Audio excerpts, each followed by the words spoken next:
God's keeping the night watch for you and for me. Bright stars are watching the world as it sleeps. Shepherds watch over the little white sheep.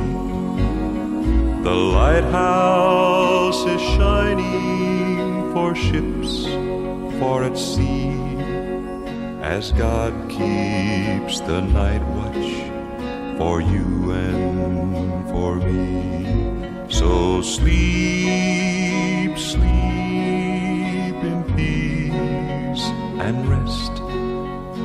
Don't be afraid of the darkness. All's well, for over the land and the sea, God's keeping the night watch for you and for me.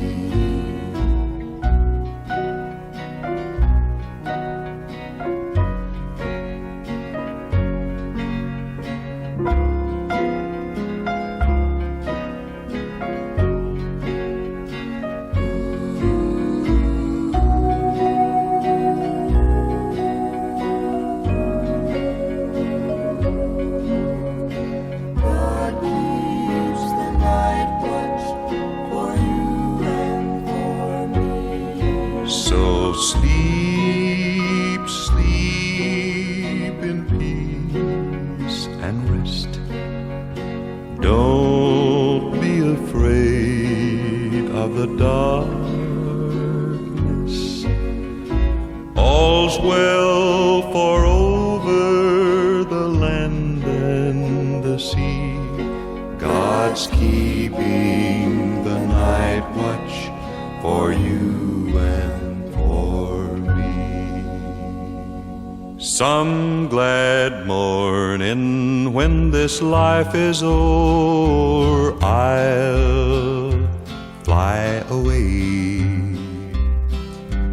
to a home on God's celestial shore. I'll fly away. I'll fly away, oh glory, I'll fly away. When I die, hallelujah, by and by, I'll fly away. When the shadows of this life have flown, I'll fly away.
this world I'm living in, I have done forbidden things I shouldn't do.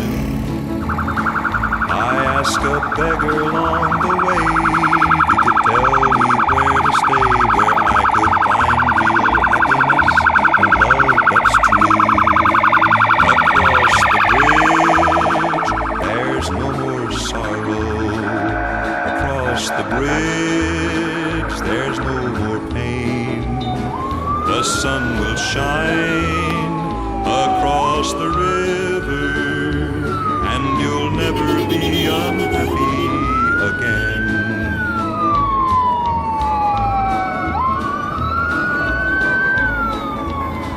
Follow the footsteps of the King till you hear the voices ring. They'll be singing out the glory of the land. The river Jordan will be near. The sound of trumpets you will hear, and you'll behold the most precious place ever known to man. Across the bridge, there's no more sorrow. Across the bridge, there's no more pain. The sun will shine across the river, and you'll never be unhappy again. Across the bridge, there's no more sorrow. Across the bridge, there's no more pain.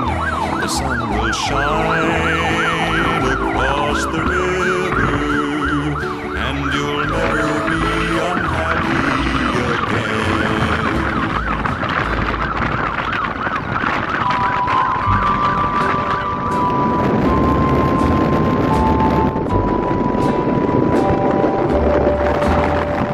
I'd rather have Jesus than silver or gold.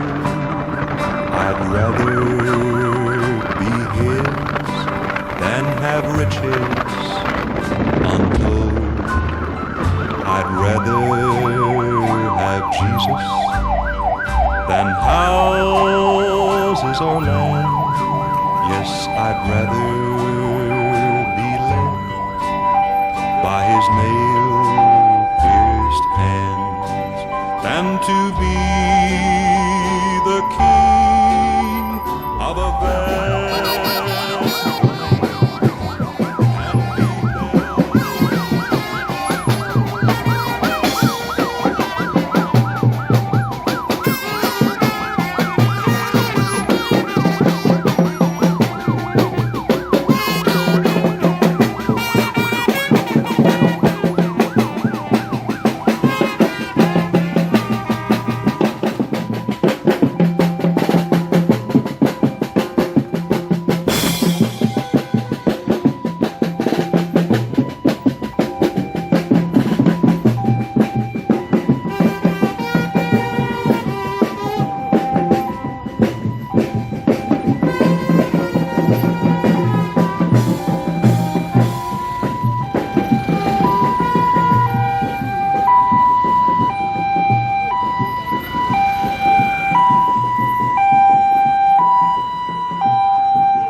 a man of integrity and diplomacy. Thank God.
Ogbuefi anago.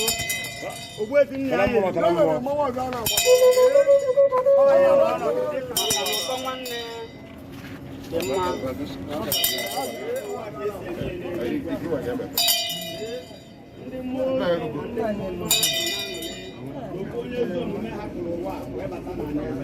Yes. No, it was dream of so it's it.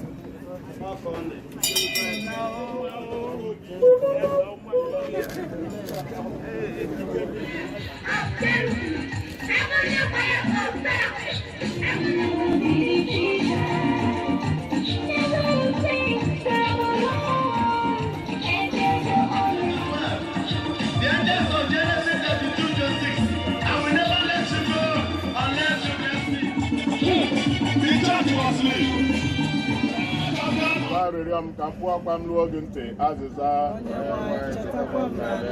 ọ bụrụ na ebunye ajọ omume anyị niile cheta na mgbaghara adịghị n'aka ka e wee tụọ gị egwu azịza ana m eche onye nwe anyị mkpụrụ obi m na-atụ anya ya echekwubere n'okwu ya azịza mkpụrụ obi m na-atụ anya ose bụrụ ụwa karịa otu ndị nche bụ Chief Dr. Emmanuel Ebere onye si n'ụwa nke a kpọrọ nabata ya n'otu ndị nsọ gị na alaeze gị bụ sọsọ ihe na udo. Nna onye ntasi obi niile na nnukwu ịhụnanya na-enweghị atụ na ebere gị n'ebe anyị nọ ị na-eme ọchịchịrị nke ọnwụ ka ọ bụrụ mmalite nke ndụ ọhụrụ. Biko bịa tasie ndị nke gị nọ n'uru obi manyekwara anyị aka n'ụzọ nke ndụ ka anyị were nchekwube jee zute Kristi nwa gị onye dị ndụ na-achị ebe ebe.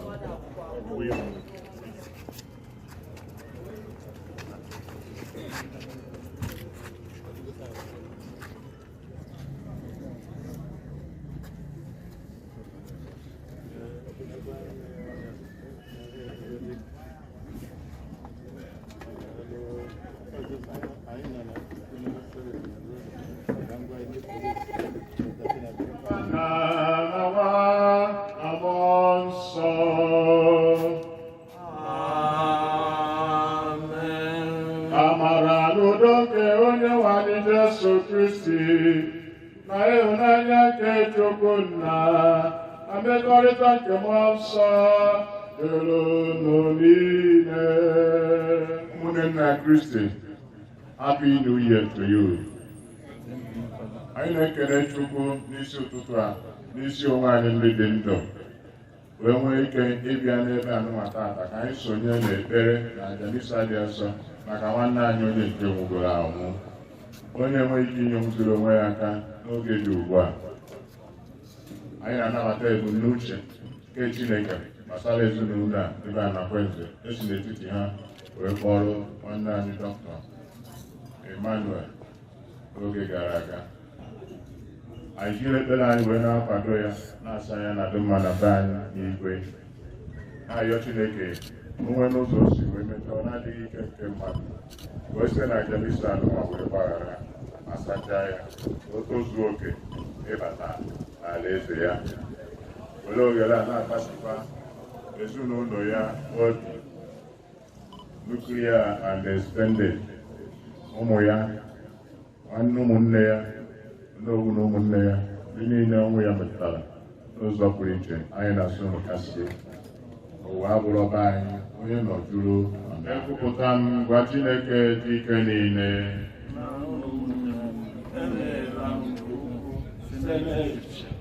okwu na omume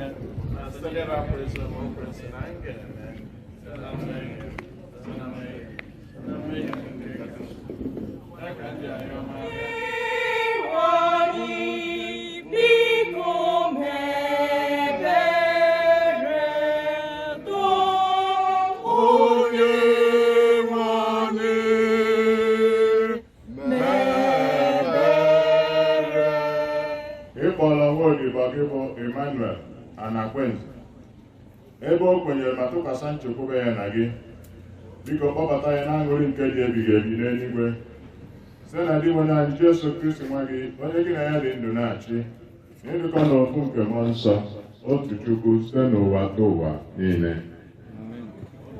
E wetara n'akwụkwọ Eklesiastis, onye na-edebe ihe iwu kwuru agaghị adaba na nsogbu. Onye amamihe ga-ama oge n'ụzọ kacha mma isi dobe ha, n'ihi na ihe ọbụla nwere oge na usoro ya, n'agbanyeghị na nsogbu ọbụla nyigidere ya. Ebe ọ bụ na ọ nweghị onye ma echi, onye nwere ike ịgwa mmadụ otu ọ ga-esi dị? Onye ji ndụ ya n'aka, o nweghị onye agụpụrụ n'ahịa, onye ihe ọjọọ agaghị azọpụta ndị njọ maara ahụ. Okwu nke Osebụrụ. Kedu mgbe m ahụ gị ihu na ihu, Chineke, agụụ gị na-agụ mkpụrụ obi m? Kedu mgbe m ahụ gị ihu na ihu?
Ọ bụ na unu amaghị na anyị niile bụ ndị e mere mmiri Chukwu n'ime Kristi, eketala oke n'ọnwụ ya.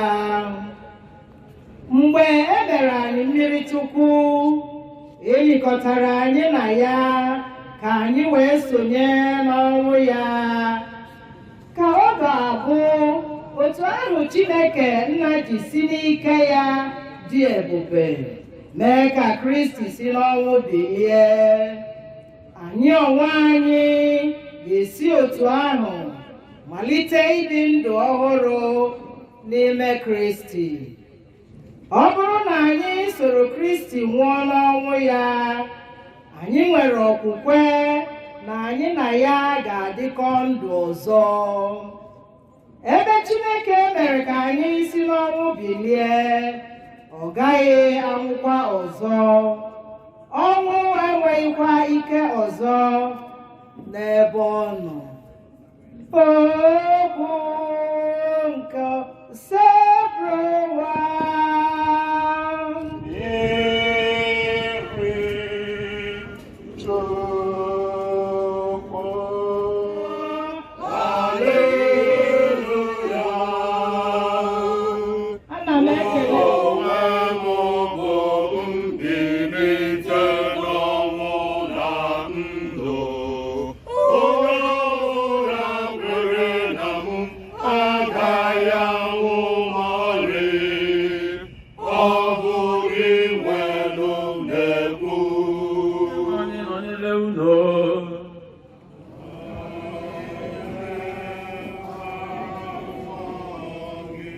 Ihe ọgụgụ nke a si na oziọma dị asọ nke Luku dere.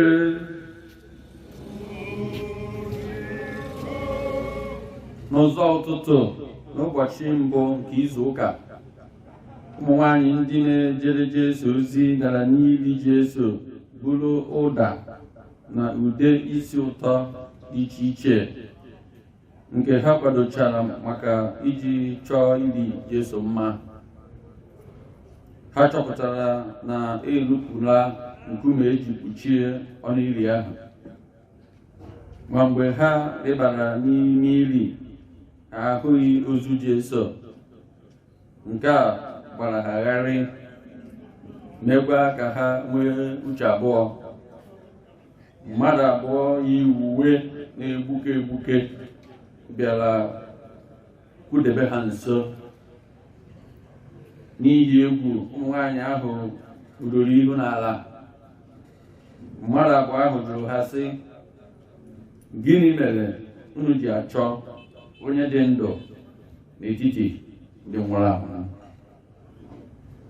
Ozi ọma tosebụla ụwa.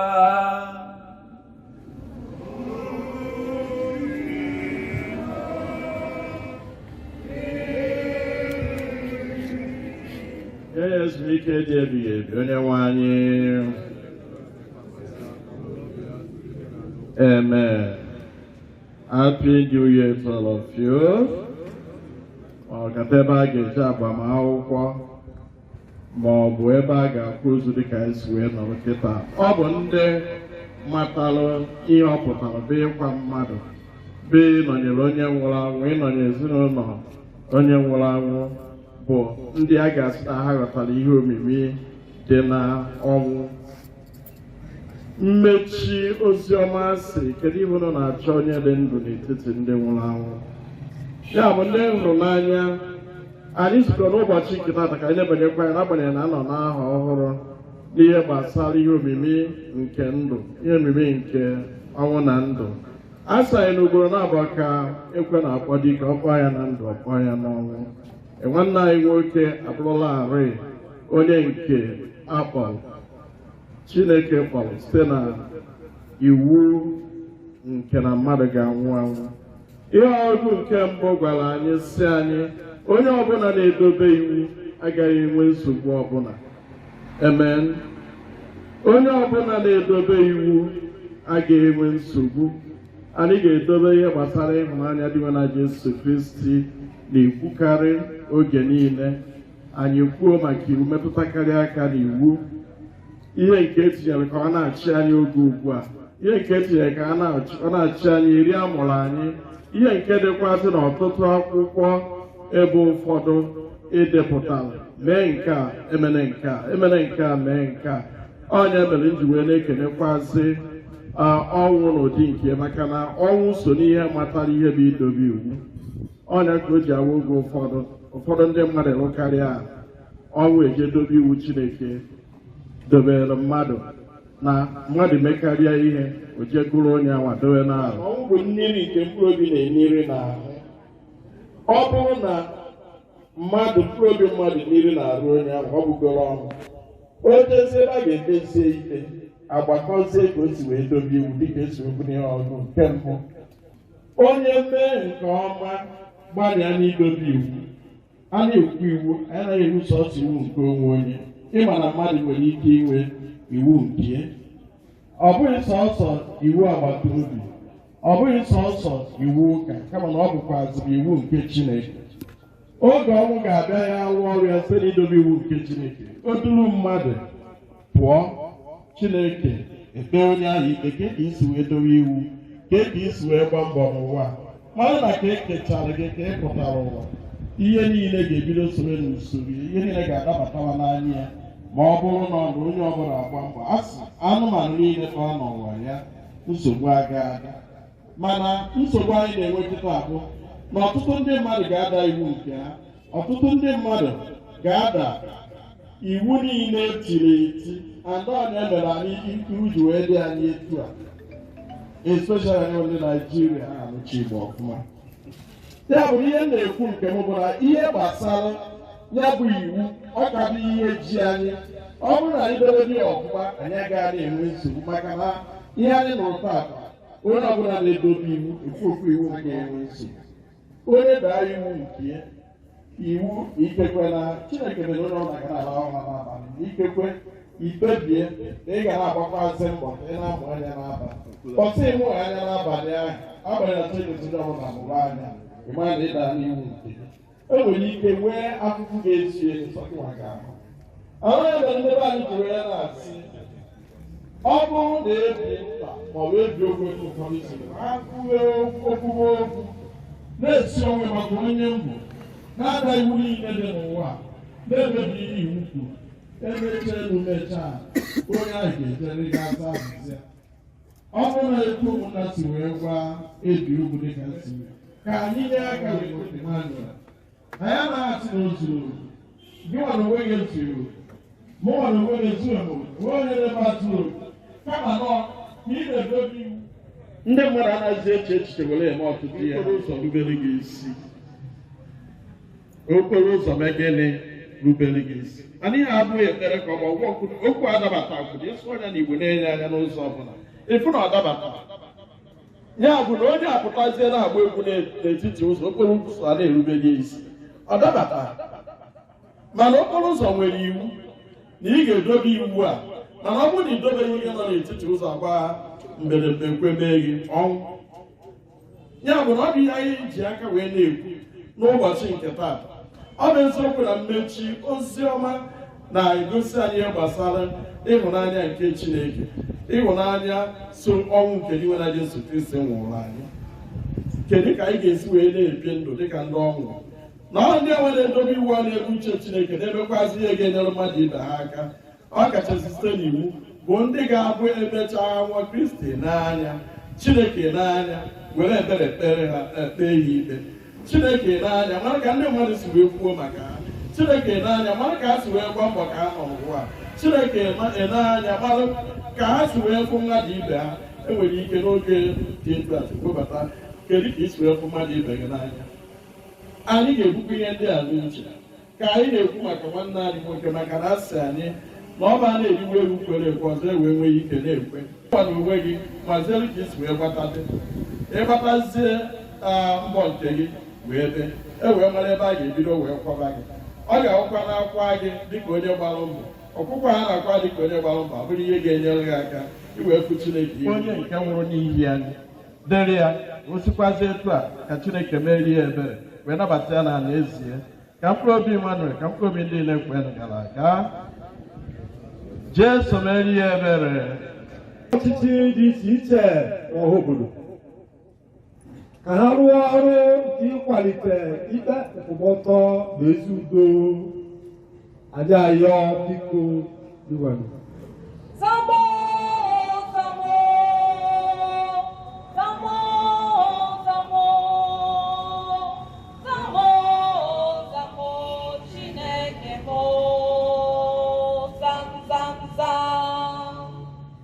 maka ndị niile na-ata ahụhụ n'anụ ahụ na mkpụrụ obi ka ha na-echeta na Chineke nọnyere ha oge niile. Anyị ayọ biko ka Chineke zọpụta ya n'ahụhụ na ọchịchịrị niile ma sikwa n'ime obi ebere ya niile gbaghara ya njọ ya niile. Anyị ayọ biko diwanụ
Onye ga-amasị gị nwere Chukwu anyị ịnara nụ.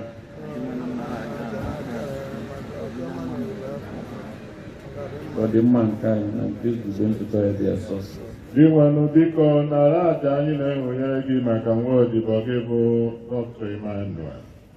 Biko nye ya aṅụrị ebighị ebi n'ala ndị dị ndụ. Anyị na-arịọzi ka anyị nwee ike isonyere ya otu ụbọchị na aṅụrị nke ndị nsọ gị site na Kristi dị nwe anyị. Onye nwe anyị nọnyere unu.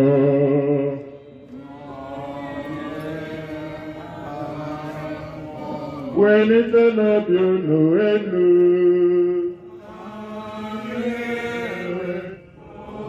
O kwesịrị ụlọkwa ezi oge niile na ebe niile riwe n'ụlọ dị nsọ. Chineke jike niile onye dị ụwa ka ụwa site na Kristi dị igwe n'anyị. Ọ bara ya ka nchekwube mbilite n'ọnwụ dị ngọzi si chawapụta n'ebe anyị nọ. Ka nne na a ga-anwụlele na-ewute nweta ntasi obi site na nkwa nke ndụ ọnwụ ọnwụ dị n'ụwa ọzọ. Maka ndị kwere na gị ose bụrụ ụwa ndụ anaghị enwe njedebe nke ha na-eso ndị mmụọma na ndị isi mmụọma ụgbọ eze na ike ọchịchị ha na-agba ụsụ igwe ndị agha niile nke eluigwe ha ekwe ukwe otito gị ebighị ebi na-asị Holy is the Lord, Lord God of hosts, heaven and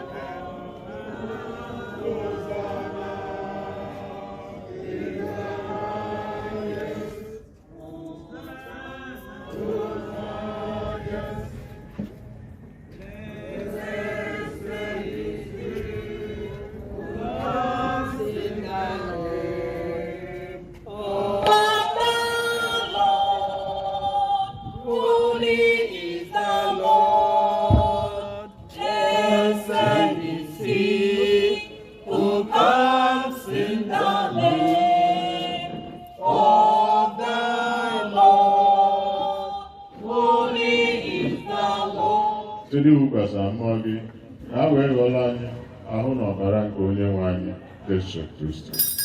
Onye mgbe o kwetara ka edinye ya n'ahụhụ ọnwụ were achịcha ka ọ na-enye ekele nyawa ya nyekwa ya ndị ụmụazụ ya asị naranụ nke rienụ ya unu niile nke a bụ ahụ nke a ga-eduru nye maka unu.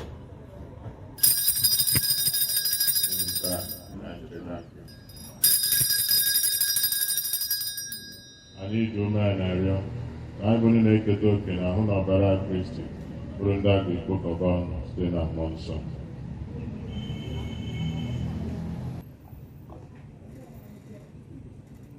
Cheta nwa odibo gị Emmanuel onye isi n'ụwa akpọrọ ka ọ bịakwute gị ebe e jikọtara ya na nwa gị n'oyiyi ọnwụ ya mee ka ya na ya bụrụ otu na mbilite n'ọnwụ ya. Chetakwazi ụmụnna anyị ndị ji chekwube nke mbilite n'ọnwụ lala ụra were ebere kpọbata ha na ndị ọzọ niile nwụrụ anwụ ihe nke ihu gị. Anyị arịọ ka i merụ anyị niile ebere ka anyị soro be eji mara dị ngozi na-eke Chukwu nakwa Josef dị ngozi bụ di ya ndị apọstụl dị ngozi na ndị nsọ niile ndị mere uche gị kemgbe ụwa ka ụwa keta ekpe ndụ ebighị ebi. Ụwa niile ebe enyeghị anyị iwu na-enye ndụ anyị abụrụkwa ndị jiri nkụzi nke Chineke wee zụọ ka anyị were nkamobi were kpee na anyị nọ n'eluigwe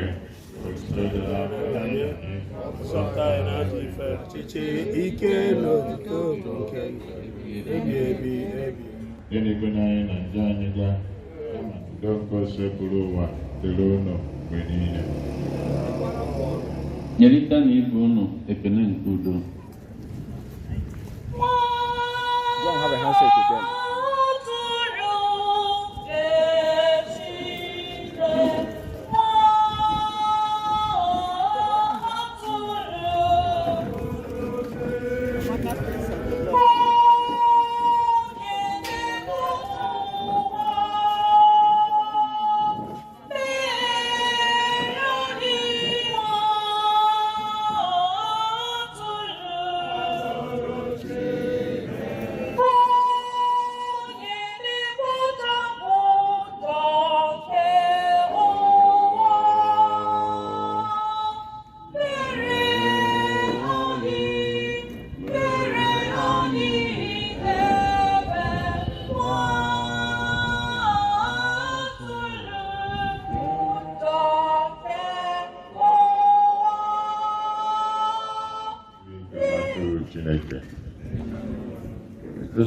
bata n'ụlọ ọkwa otu okwu agawa. Ụlọ ọbara dị nwere ndị osotekwa anyị ganye na ndụ ebighị ebi.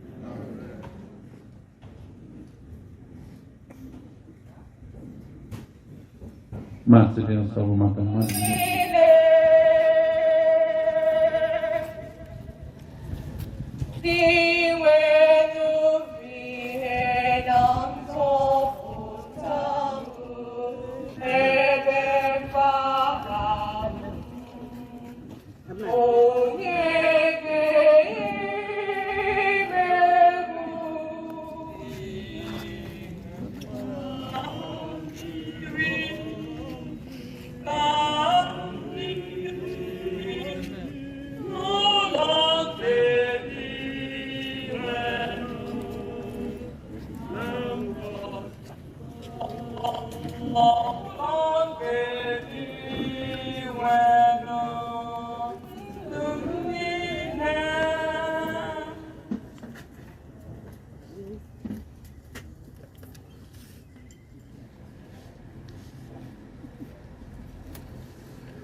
Ị gụnyere ya na ndị bụ ụmụ gị mgbe ọ nọ n'ụwa site na mmiri Chukwu.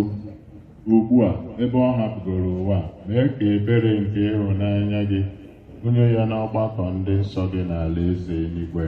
Anyị na-arịọ gị nke a site na Kristi dị nwe anyị. Ife anyị n'aka bụ otu anyị ga-enye ya ebere ihe Chineke mma maka onye aka ya kama amịrị mmụọ ya. What we contribute to put back for him, and let the Catholic pray for him.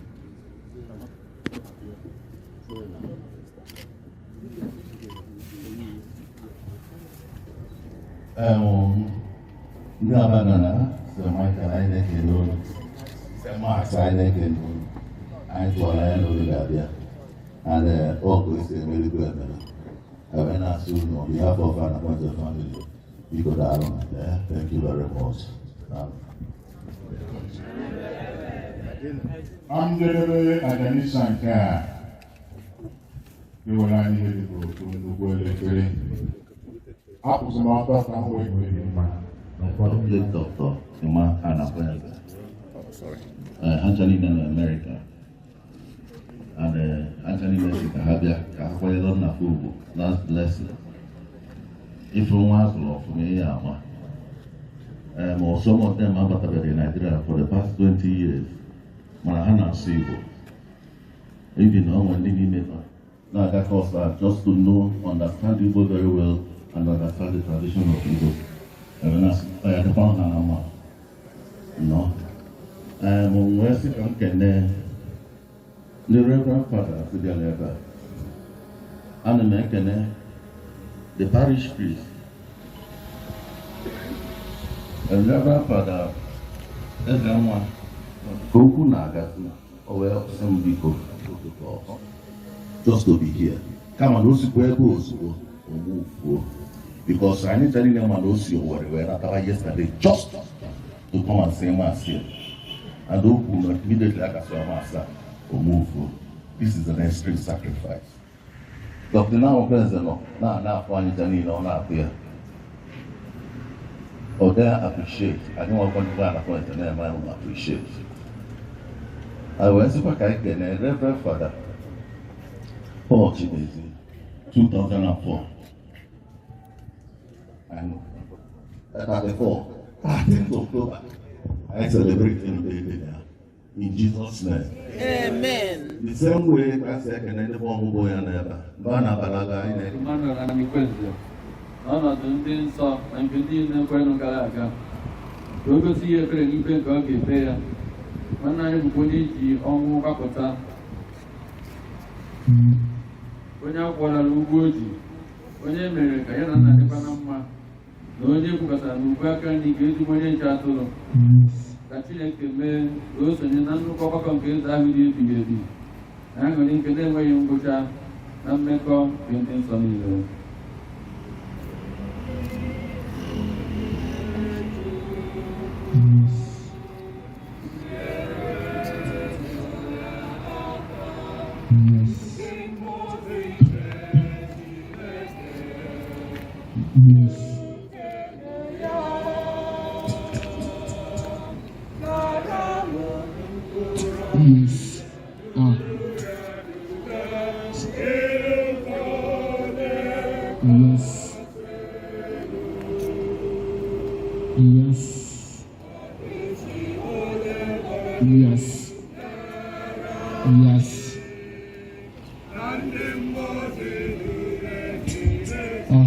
DJ, stop that thing, stop it.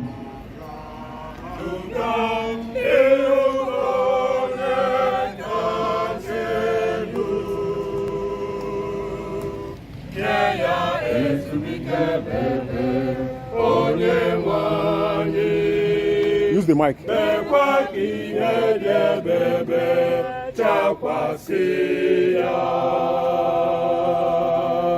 Duro ya duga.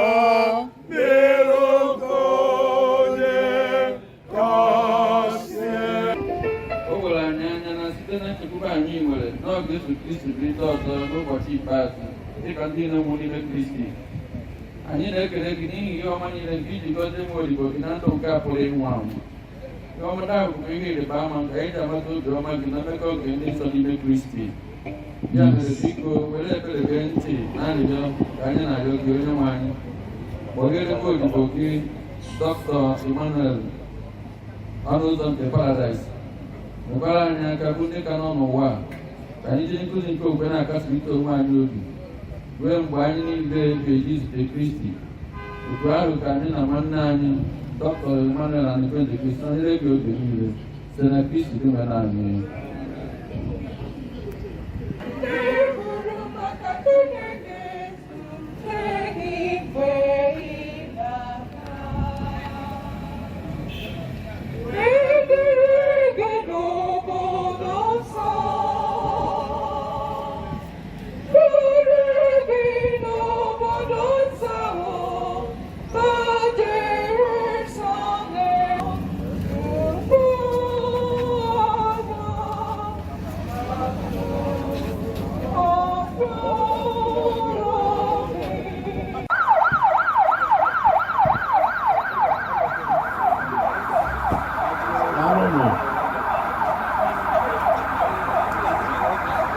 Biko onye ọbụla nọkwara anyị ebe ọ nọ kpanyesị ndị be Ekwenze, onye ọbụla nọla n'oge eze ya arịa na ararapịa with everything right now, gọọmenti niile right now.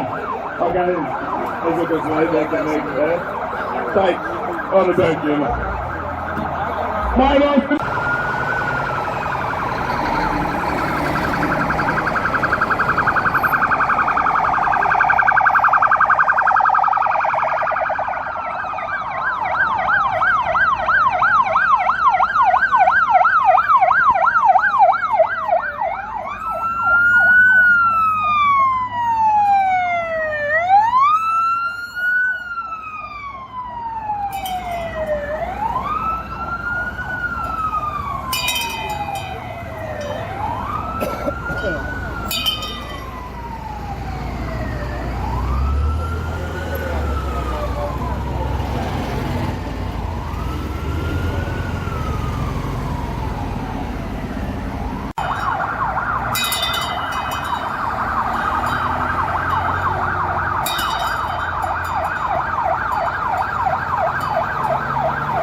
Paradise, nabata nwanne anyị bụ Dr. Emmanuel Anekwenze na aṅụrị nke eluigwe, anyị arịọ gị Kristi. Ikwere onye ori kechara ịnụ nkwa iru na Paradise, nabata nwanne anyị Emmanuel n'eluigwe, anyị arịọ gị Kristi. Eji mmiri baptizim sachaa nwanne anyị bụ Emmanuel, werekwa mmanụ nsọ gbaa ya ume ịkpọpụta nsọ gị, anyị arịọ gị Kristi. Ele ya dịka nne nwee ike rute ọsọ ọsọ mkpụrụ obi ahụ ọ na-atọ anya n'eluigwe. N'ebe ahụ ebe ka mgbe obi Dr. Emmanuel Anekwenze ka mgbe obi na-ekwe gara aga ka o zuo ike na ndokwa jee sonere ya ebere.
Quincy and Umuibwe, wider family.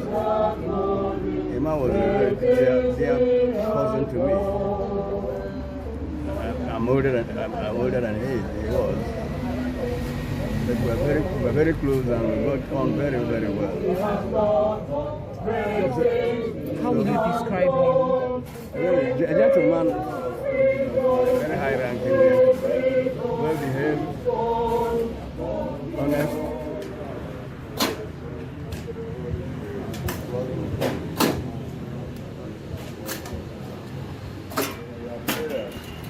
Want to thank I make the Reynolds operator. By the same token, make an equity butchery in the speed of your lightning. You see that there are immense energy in them. Energy is the opportunity in one. Energy I have on our home now has been very good. We got family and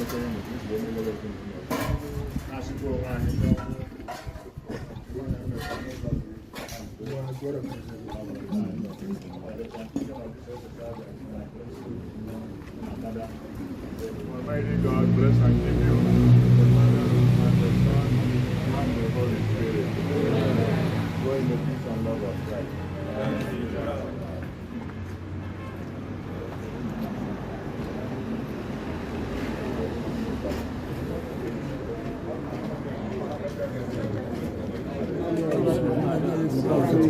I've said it severally today. I will not be tired of repeating it. I've said it at Mass, I've said it at the graveside. We sympathize with the family, we pay tribute, to go in tribute. If he was able to draw very many of the family members abroad, it was to look for greener pasture. So that is a mark of somebody who loves his men and intercedes for his people. And my children went to the man that blazed the trail for our family in terms of broadening our horizons. He was one of the first to go abroad to the U.S. and open doors for the family collectively. His younger brother is Onowu, as you guys come to know. He was instrumental in getting Onowu out into the U.S. and to open certain doors for him that his children and grandchildren are enjoying today. He's touched the lives of many, but my old man was more of a quiet, silent man. He wasn't really much of a noisemaker. He believed more in actions than in words. And he came from all over the U.S. to pay our respect. So we say, Nam, Buifi, the guy there, or if they Chukwuka, both welcome. Emmanuel, Ikechukwu, and Akwenze. So how will you describe your family? Discipline, intelligence, discipline. Your final prayers for him.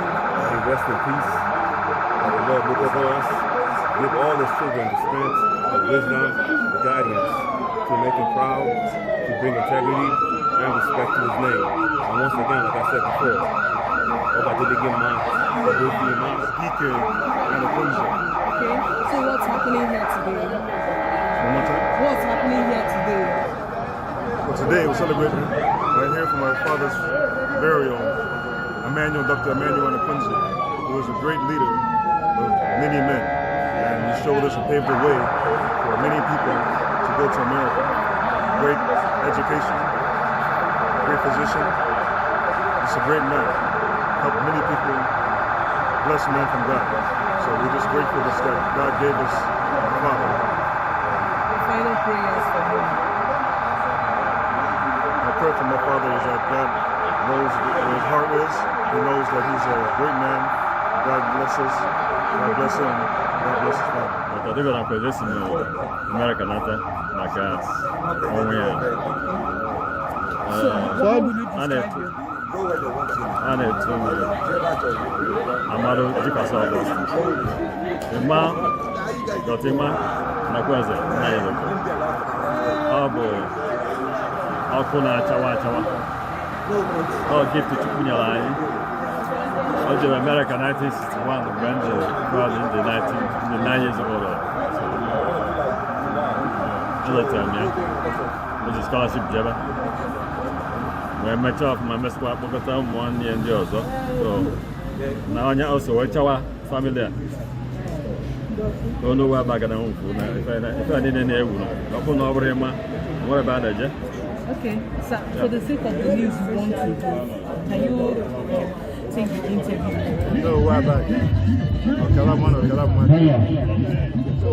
Bring the mic off. Bring the mic off. My brother 9 years ago, he's the brain that brought all of us to America. He trained all of us. We are more than 30, 40 people.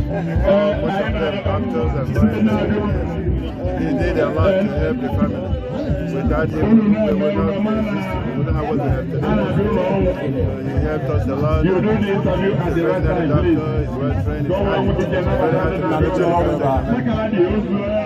was. And trained us. So we are doing very well because of him. So what are your players for him? Anyway, where he's going to be blessed and he's going to be in heaven. And he will not suffer. So, you came from different part of the world. What are your prayers for them? Thank you very much. They will come home safely and go back safely. I can see it when you look. My title is Ife Ije Osodieme, and then I have the title also. But my formal name is Dr. Vicky Anna. I've known him well over 40 years, and he was a wonderful man, wonderful brother-in-law, and he's the one responsible for bringing my husband.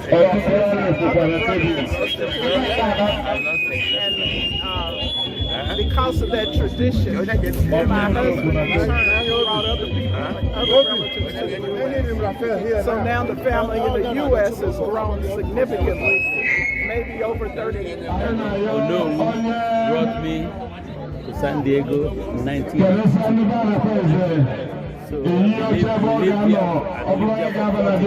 here. It's a very nice. But at one point of time, it's not about money. I don't know when I'm gonna die. Nobody knows. So one day I'm gonna go. So it's just celebration. 84 years old. It's a celebration.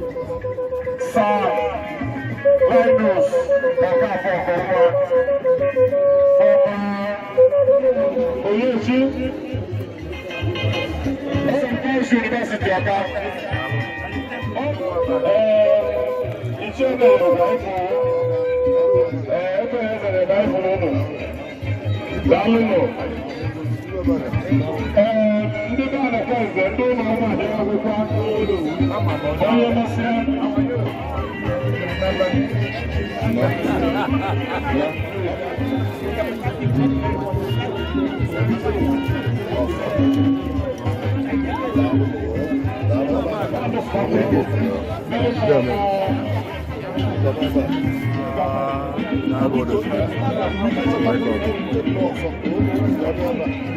Who are those people that are serving in VIP?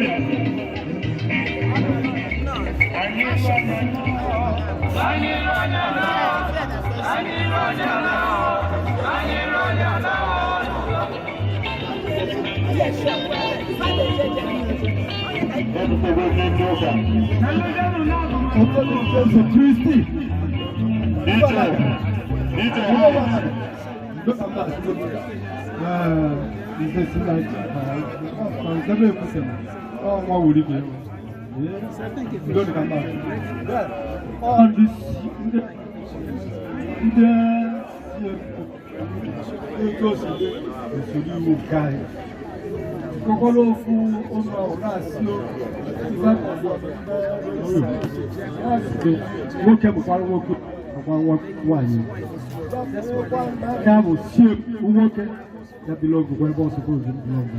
Makakita drop and go to do all range. Cost 180. Yeah? So Kavisa Chikana doctor. Emma. But I will go on them more. Go over there, but I find. Kavisa Chikana. Also, who are equally. St. Mark's Catholic Church, ekene unu si nso ụzọ ụtụtụ unu gbalụ dị ebe a soro na-eme ife niile anyị tụwara anya na unu ga-abịa ukwu ifuru ju wee bịa wee na-asị na ọ ya adịla unu ma sị n'afa Jizọs Kraịst wee nwa daalụ n'ụwa.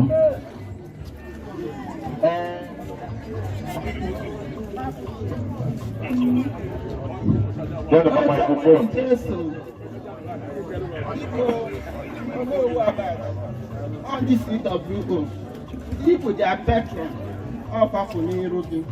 I used to be a guy. I just did the normal one to do.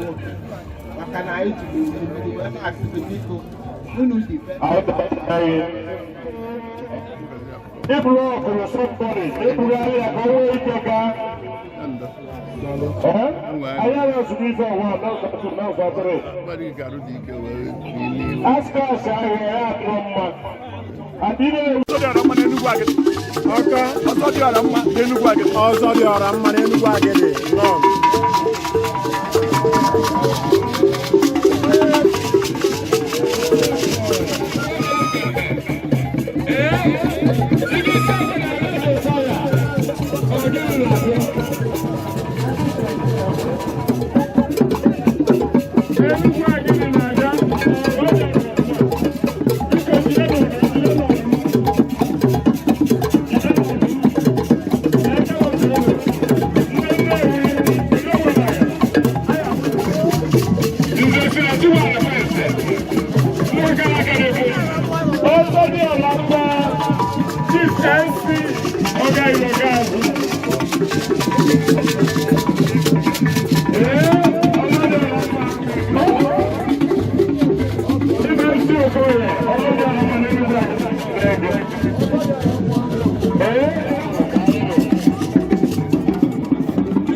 Dr.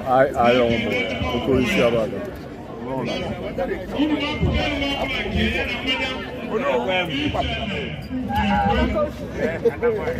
Na ndị nnukwu n'iru bụ ebe ọgwụgwụ ezinụlọ bụ ọgwụgwụ ya ndị ọgọ gị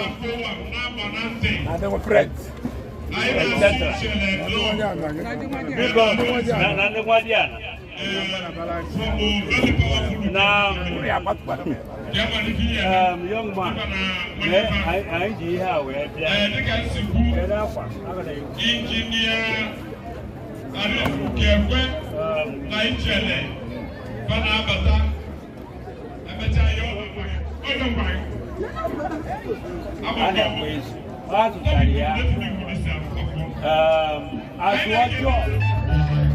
Okuriola with the Emma's son, Dr. Moboya, Nanyarugo.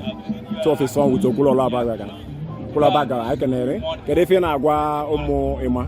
He's our brother. Very intelligent brother. Very organized brother. Because every human being has his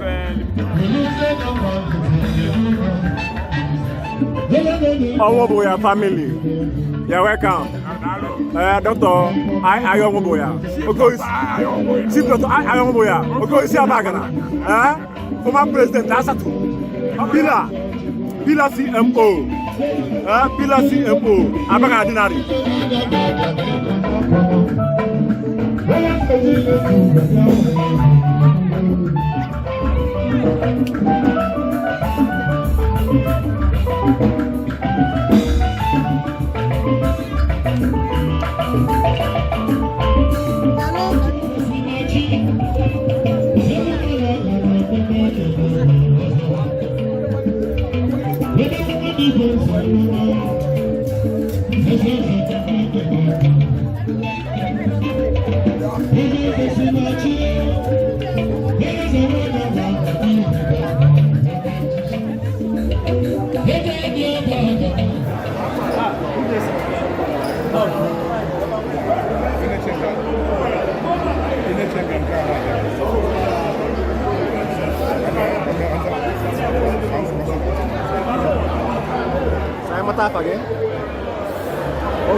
You're welcome.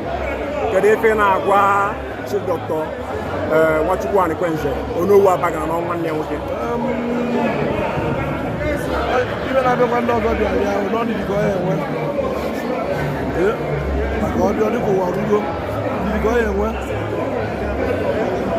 I can do no to this. That's like the book question. On our book to Roger Tono. On our market in Aka. Also, Gabe from. Thank you so much. You and your friends and well-wishers that you came with. Also, Akwechenyi, Enugu Kunumunre, Robert Moye. Akwechenyi.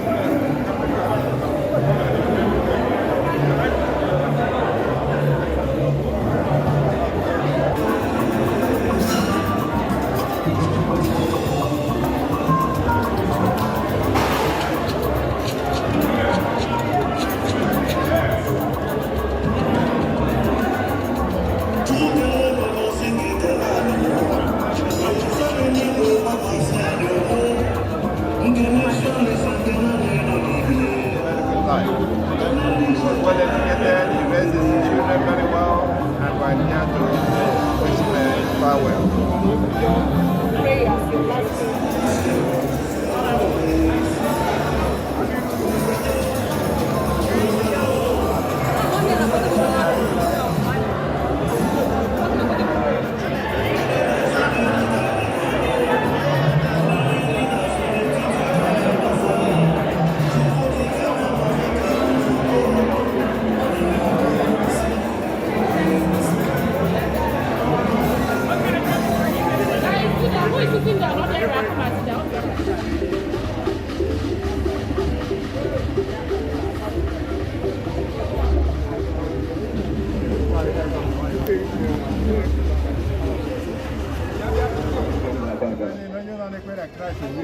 so na nna ekele mmadụ ndị nọ n'ebe a wee na-asị unu biko ka anyị gomie unu nwoke a ọ bụrụ na ya na-eje ka mbembe mana anyị cheta onowu na-asị ka anyị bịasị ya ndo biko ndo ọzọ emena ọya ndị Igbo na-eji Wọ́n àdàtò yẹlẹ́ ká nẹ̀mẹ́ tó fòfin ọ̀rọ̀ àti wọlé abàtẹ wọlé ọ̀nà wẹ́sì